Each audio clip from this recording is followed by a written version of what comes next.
Grabar. Bueno, buenas tardes a todos los que se vayan sumando. Hoy recuperamos la clase que estaba prevista para el día martes. Esa clase para el día martes, bueno, hoy la estamos recuperando. Hoy vamos a trabajar el tema del Estado y la educación, las leyes educativas. Eh, los tipos de Estado, el Estado benefactor versus el Estado oligárquico, liberal también. Un tema importante también porque nos va a permitir visualizar, comparar los tipos de Estado de acuerdo a las leyes educativas que tengamos que estudiar, ¿sí? Así que yo les propongo ahora, les voy a compartir la pantalla de la clase prevista para hoy. Una vez concluida, bueno, les comenzamos a consensuar algunas fechas, entre otras cosas, ¿no? Bueno, esta clase vamos a trabajar, como dijimos, los tipos de Estado, ¿sí? Tipos de Estado.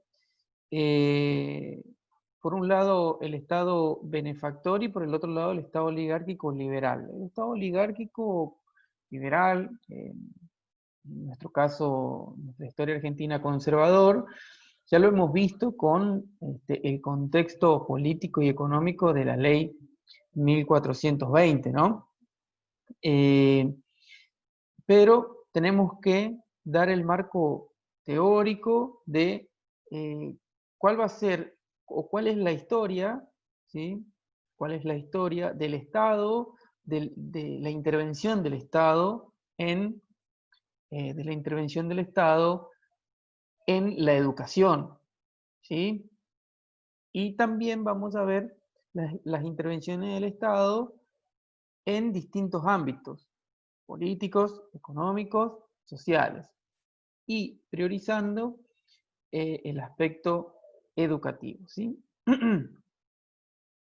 Bueno, eh, se siguen sumando. Yo les propongo para esta clase la lectura de un texto, en realidad de un capítulo del libro Estado, Sociedad y Educación en Argentina, de Daniel Filmus, ¿sí? Daniel Filmus fue el que propinó uno de las leyes educativas más importantes del país, al igual que las leyes educativas anteriores, ¿sí? La ley de Educación Nacional 26.206, que ustedes la habrán visto también en otras unidades curriculares. Bueno, Daniel Filmus fue uno de los precursores de esta ley. En el año 2006 se sancionó y que ya venía trabajando desde el 2003. Entonces, él escribe este libro con el argumento, ¿no? de pensar a la educación, ¿sí? Desde un Estado interventor o de un Estado que no le preocupa la educación y que está librado del mercado. Bueno, sobre eso va a trabajar en este capítulo, ¿sí? Bien, también van a tener un video, un corto un recorte de un video sobre las leyes educativas en la Argentina, ¿sí?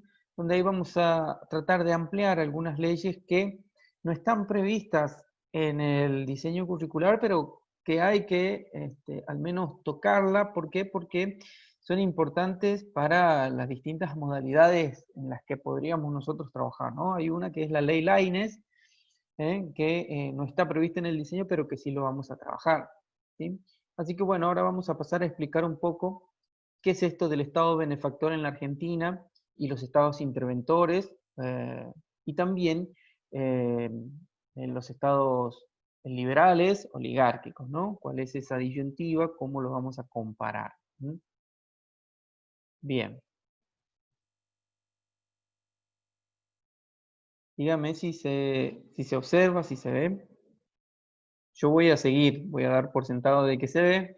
Ustedes me dicen, profe, no se ve o no lo estamos escuchando. O se cortó la luz. Bueno, vamos a trabajar sobre el Estado benefactor en la Argentina, ¿sí? Em, el Estado benefactor nace como una contrapartida, ¿sí? Como una contrapartida del Estado ese oligárquico liberal que lo habíamos visto, Estado conservador, que lo habíamos visto a finales del siglo XIX en el contexto de la ley 1420, ¿no? Recuerdan que habíamos trabajado en esta élite política que decidía por el país, decidía por la cultura del país, por la educación del país. Y bueno, y para contrarrestar esto, van a aparecer los primeros precursores de este Estado benefactor, va a venir de la mano de, de un partido político que por lo general no lo tenemos como un partido popular, pero en este caso eh, es así, en su historia fue uno de los partidos políticos que le pudo arrebatar el poder a el Partido Autónomo Nacional, en donde se nucleaban todas estas élites políticas del siglo XIX, las élites políticas y económicas de la Argentina, ¿no? Cuando decimos élites políticas económicas, estamos hablando de apellidos como Roca, apellidos como Juárez Selman,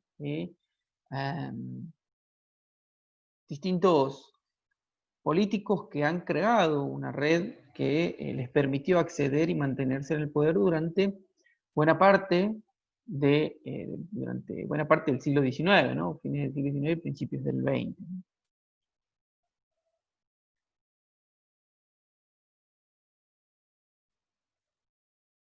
Bien, entre los antecedentes de este Estado benefactor vamos a encontrar el radicalismo, ¿no? El radicalismo entre 1916 y 1930. ¿Por qué estas fechas? Porque antes de 1916, es decir, entre 1880 y 1916, dominaba la esfera política, ¿sí? Dominaba la esfera política eh, el Partido Autónomo Nacional. Partido Autónomo Nacional. Y varias veces Hipólito Yrigoyen, como fiel opositor a ese, al poder de turno, es decir, al Partido Autónomo Nacional, quien detentaba las presidencias argentinas, ¿sí? Se presentó a varias elecciones, las cuales perdió antes de 1916, no porque no lo hayan seguido a Hipólito Yrigoyen y al radicalismo, sino que existía, ¿sí?, en Argentina lo que se llamó el fraude electoral, ¿no? El fraude electoral era esto eh, de no poder no poder ampliar a la ciudadanía la posibilidad de votar, es decir, quedaban afuera muchos votantes, ¿sí? Muchos votantes, y esto le permitía al Partido Autónomo Nacional poder seguir manteniéndose en el poder.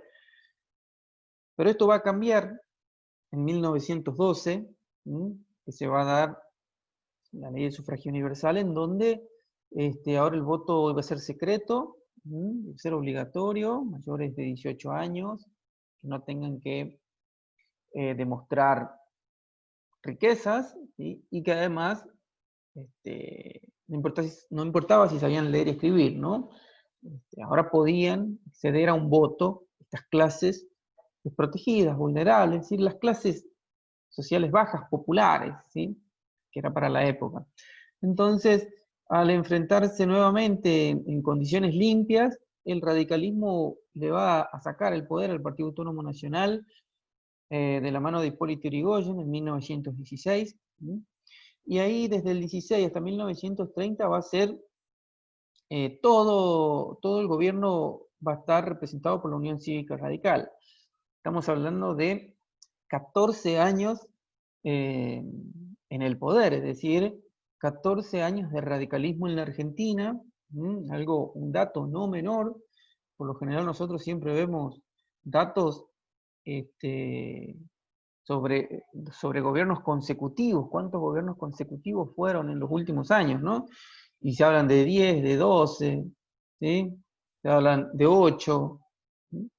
Y acá estamos hablando de 14 años, un antecedente muy fuerte, ¿sí? Para que cuando nosotros veamos esos argumentos actuales, digamos, bueno, el radicalismo también superó ampliamente esa cantidad de años. Entonces, eh, hay antecedentes que deben situarse para un buen argumento o para comparar simplemente opiniones que se están dando, ¿no? Pero, ¿qué pasó durante el gobierno de la Unión Cívica Radical en el sector educativo?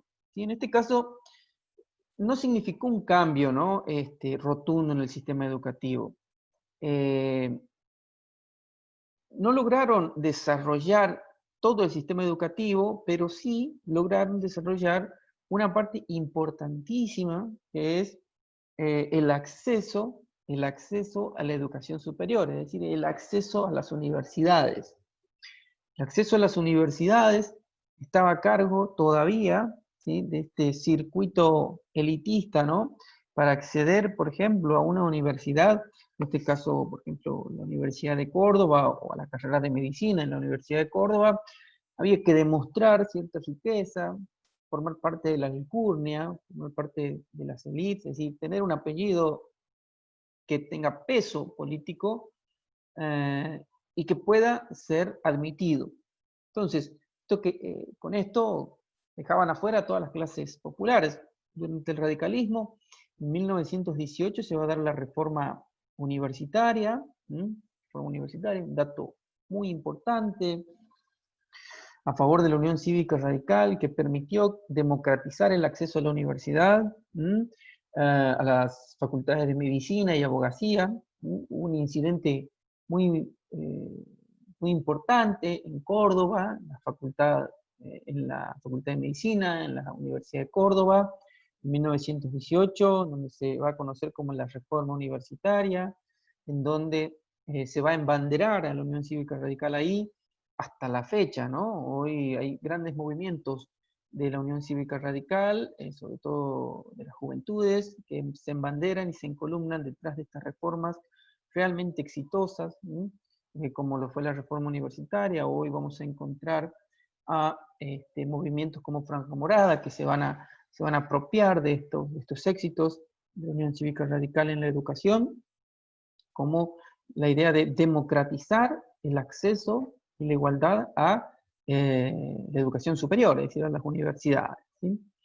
Esto va a generar mayor participación política en la sociedad argentina, mayor participación este, eh, educativa de las clases desprotegidas, ¿no?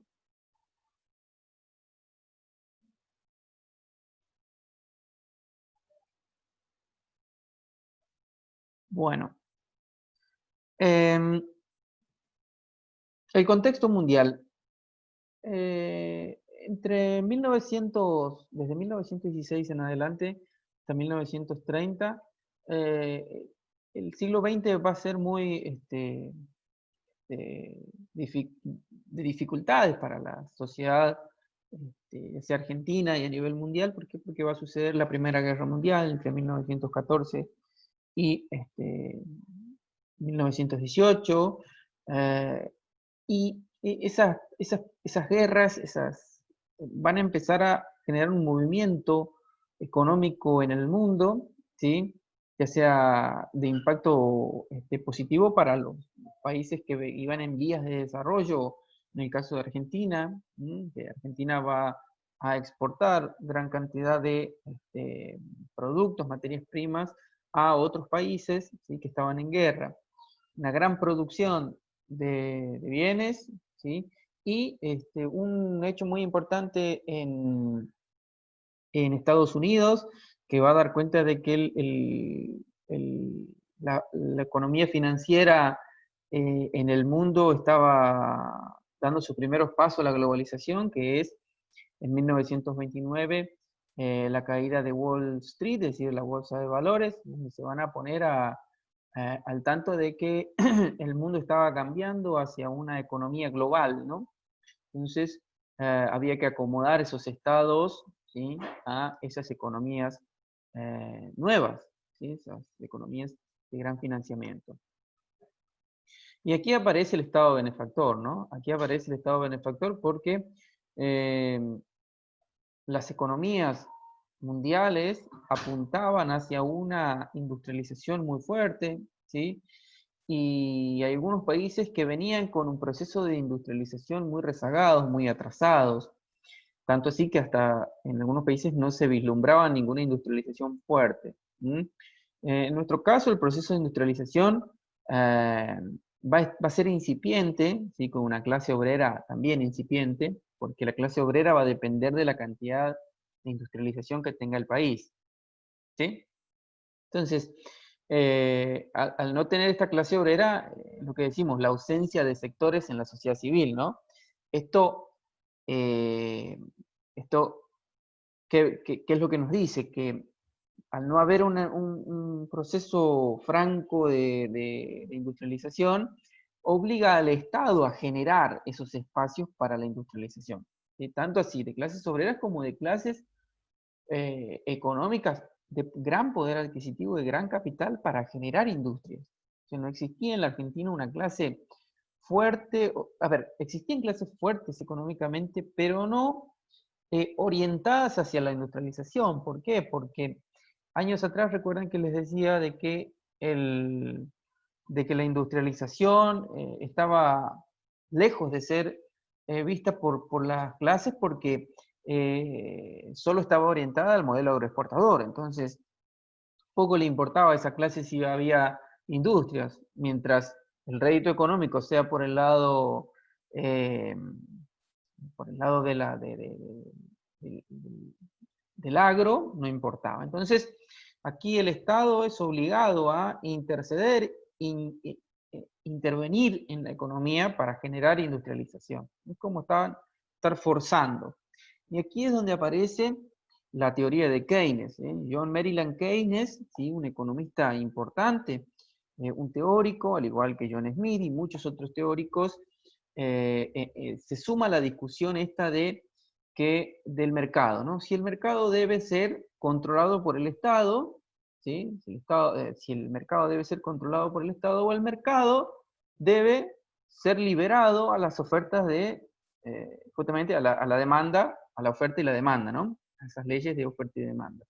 Eso se conoce, ¿sí?, en el capitalismo puro como laissez-faire. El laissez-faire es dejar hacer, dejar pasar, es decir, que el mercado se acomode a las leyes de oferta y demanda, ¿sí? ¿Sí? Esa idea de la mano invisible que maneja el Estado, esas son esas leyes, ¿no? Esa mano invisible que con el tiempo se han dado cuenta de que esa mano invisible, ¿quiénes son? Son los grandes capitalistas que están trabajando eh, eh, para la época, ¿no? Para generar industrialización y que tengan mayor rédito económico. Tengan en cuenta que nadie va a poner su dinero para perder dinero. Es decir, nadie va a apostar a una industria que va a perder. Entonces, el capitalista también es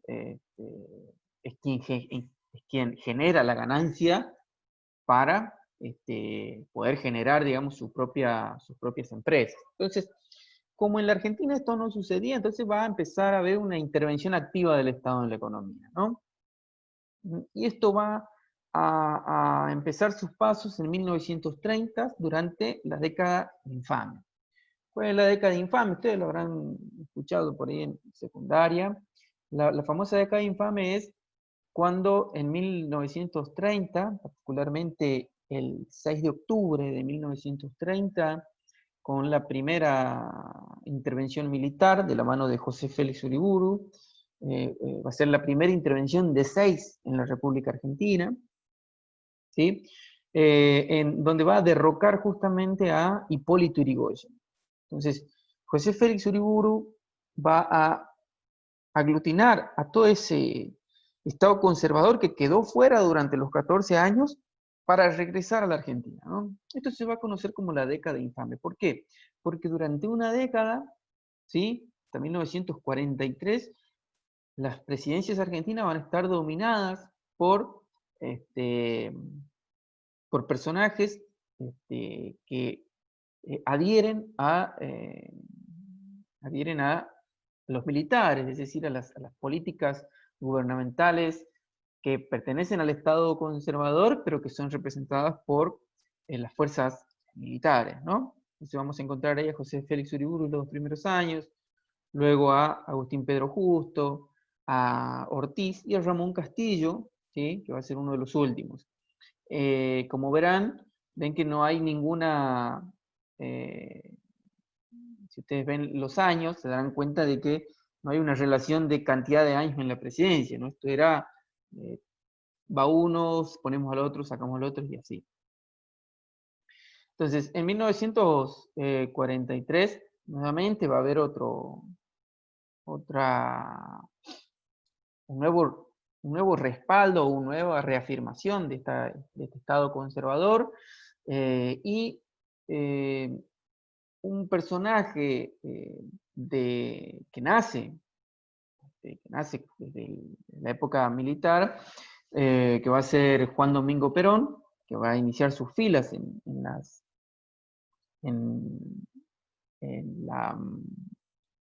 los militares, ¿sí? Tanto así que él va a ser cadete, imagínense, de José Félix Uriburu. Hay una foto icónica donde José Félix Uriburu va desfilando por la avenida, y quien lo acompaña es un joven cadete que es Juan Domingo Perón, así que estaba dentro de los militares, ¿no? Pero para 1943 él va a empezar a tener cierta presencia política, le van a empezar a dar cargos, ¿sí? en el gobierno, que justamente van a ir de la mano de su éxito político posterior, ¿no? Que va a detentar el cargo de la Secretaría de Trabajo y Previsión, jefe, comandante, ¿sí? de las fuerzas, y hasta va a llegar a ser vicepresidente por un tiempo. Va a detentar 3 cargos. Imagínense la presencia política que tenía. Luego va a renunciar a todo eso. ¿Por qué? Porque gracias a la Secretaría de Trabajo y Previsión, que lo que vendría a ser el Ministerio de Trabajo, ¿sí? Va a empezar a trabajar sobre las leyes a los trabajadores, ¿no? A la ley de los trabajadores. Esta ley de los trabajadores va a reactivar fuertemente fuertemente la... Uy, salí. Vamos a seguir. Va a reactivar fuertemente la actividad de las clases populares. Entre esos va a otorgar derechos sociales, es decir, sociales a la clase obrera, sobre todo, que estaba desprotegida, es decir, va a regular el trabajo, entre esos las 8 horas de trabajo, las vacaciones pagas, el aguinaldo, entre otras cosas. Va a ir siendo aceptado en las clases populares, y esto no le va a gustar mucho, sobre todo a los militares, y no le va a gustar mucho a los sectores pudientes, esa clase oligárquica que quedó, la oligarquía esa que quedó rezagada, que va a decir, bueno, vamos a elecciones en 1945, perdón, en 1946, con un Perón ya reafirmado, ¿sí? Con un partido político justo para él, ¿sí? En 1945 él, luego del 17 de octubre, va a crear el Partido Laborista, que después se va a transformar en lo que él llama esto de la justicia social, en el Partido Justicialista, y va a ser muy bien recibido, ¿sí? Dentro de las masas populares, y obviamente va a ganar las elecciones en 1943 por un margen inédito en la Argentina, superando el 70%, es un margen inédito, y sus primeras 2 presidencias van a ser consecutivas, hasta 1955, en donde va a iniciar una apertura, ¿sí? De ese Estado. Ese Estado benefactor, que lo vamos a conocer durante esos periodos del peronismo, el primer peronismo sobre todo y el segundo, va a empezar a generar alianzas con sectores políticos que el mismo gobierno peronista va a ir favoreciendo, y va a utilizar a la educación, ¿sí? Cuando amigo Perón, como un escudo social, es decir, un escudo de decir, bueno, la educación no solo, decía Perón, no va a ser, no va a formar parte de quien la pueda pagar, sino que ahora va a ser un derecho social, es decir, que es un derecho de que los ciudadanos y sobre todo los obreros puedan acceder a la educación. Entonces, la idea va a ser formar al ciudadano, obviamente, recuerdan esto que yo les decía, eh, cada presidente, cada gobierno va a imponer sus condiciones de ideas políticas. ¿Mm? Y aquí lo vamos a ver en su máximo esplendor durante el peronismo, ¿no? En donde van a haber muchas ideas que van a ir por el lado político, ¿no? En este caso, Perón también, lo que le decía, lo de los obreros no podían acceder a la educación superior, no porque no puedan, recuerdan que ya lo había habilitado la Unión Cívica Radical, sino que simplemente por una cuestión básica, porque trabajaban, no podían acceder a la universidad, ¿no? Entonces, Perón va a crear la Universidad Obrera Nacional, ¿sí? Entonces, donde los obreros podían acceder en un horario, sobre todo el famoso turno de la noche, para poder acceder a a las clases, a la universidad. ¿Mm? A la universidad, ya nos queda 10 minutos, ya terminamos. Entonces, los obreros van a poder acceder, es más, van a poder acceder a un trabajo diferenciado también, esto con la idea de generar mano de obra calificada, decía Perón, si el primer mundo, es decir, viendo Europa, tenía mano de obra calificada, era por el gran sistema educativo que tenía. Entonces, frente a que el obrero nunca pudo enviar a su hijo a la escuela o nunca pudo enviar a la universidad, entonces el peronismo le daba a esta universidad para que pueda acceder a un título y calificarse como mano de obra, ¿no?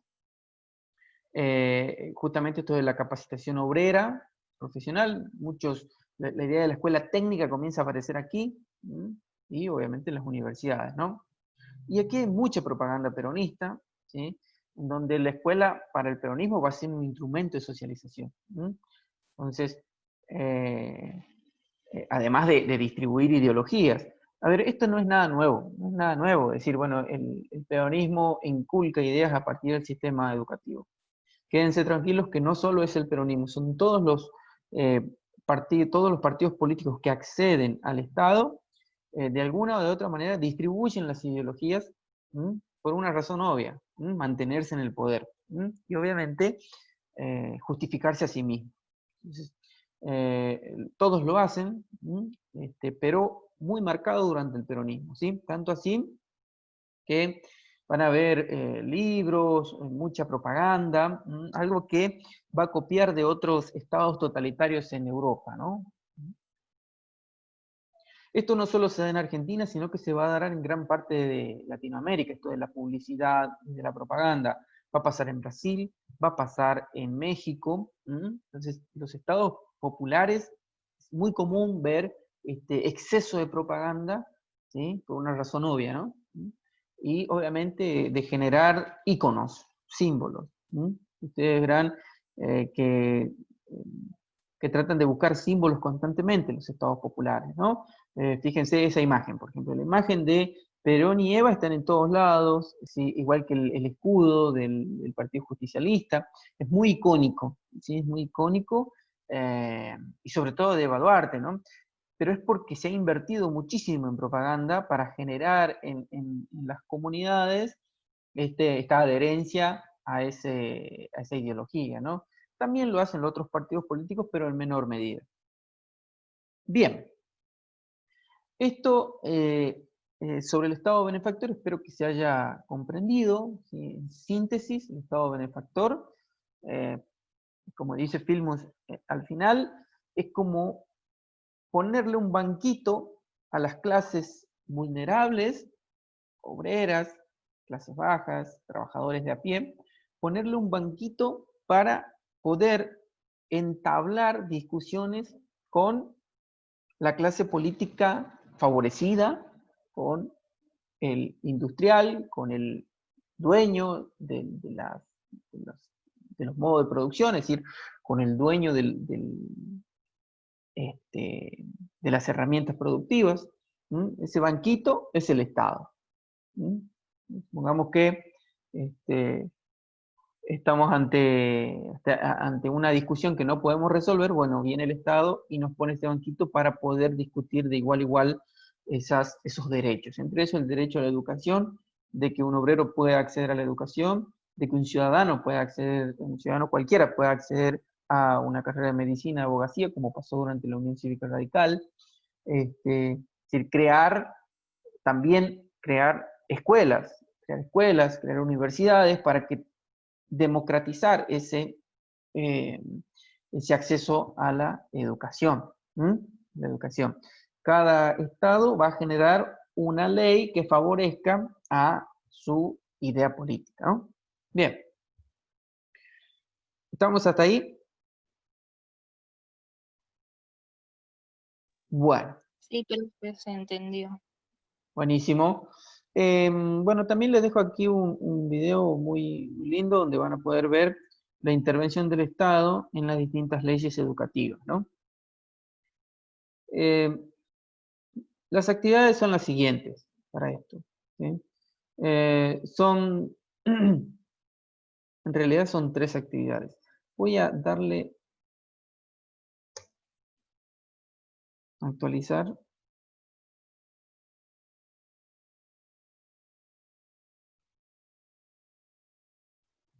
Ah, 3 actividades.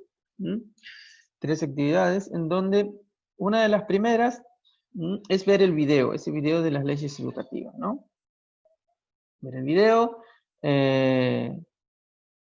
y van a tener que indicar los hitos más importantes, identificando obviamente el contexto político, económico y social en el cual se dieron los hitos, digo, hitos de las leyes educativas.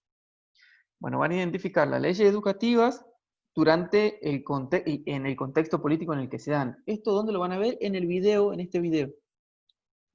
Este video van a resolver la pregunta, la primera pregunta. ¿Sí? ¿No me acuerdo? Van a tener que identificar los hechos más importantes de las leyes, identificarlas, es decir, las van a ir nombrando y caracterizar brevemente el contexto político en el que se da esa ley. Le van a encontrar la ley Laínez, la 1420, durante el peronismo también. ¿Sí? La segunda actividad es leer el texto de Daniel Filmus, Estado, Sociedad y Educación en América, en Argentina. Ustedes le van a dar clic ahí y van a poder acceder al capítulo. Y ahí, ¿qué van a hacer? Van a tener que elaborar un cuadro comparativo de los tipos de estados que ahí Daniel Filmus indica, ¿no? Acá tenemos el texto. Por ejemplo, acá tenemos el primer estado, que es el estado oligárquico liberal, donde va a haber una descripción ahí, bastante, unas características. Luego va a venir el estado benefactor, el que vimos hoy. También van a caracterizar. Luego va a venir el estado neoliberal. Vamos a ver si me deja acá cargar. Se habrá cargado. El estado neoliberal. Ese estado neoliberal, ¿sí?, que va a hacer hace poco. Algunas reflexiones, ¿sí? Y el estado postsocial, que es el que tenemos hoy. El estado postsocial después del desarrollismo. Ahí van a dar distintos estados, ustedes van a tener que compararlos, ¿sí? Con columnas, si quieren, son libres de compararlos. Y por último, vamos a escribir, le voy a dar la posibilidad de expresarse a varios de ustedes, argumentando, ¿sí? Van a tener que escribir un texto argumentativo de no más de una página, ¿sí? De no más de una página, argumentando a favor o en contra de la idea de que el Estado o el mercado deben hacerse cargo de la educación. Y si si la educación debe ser un derecho o una opción.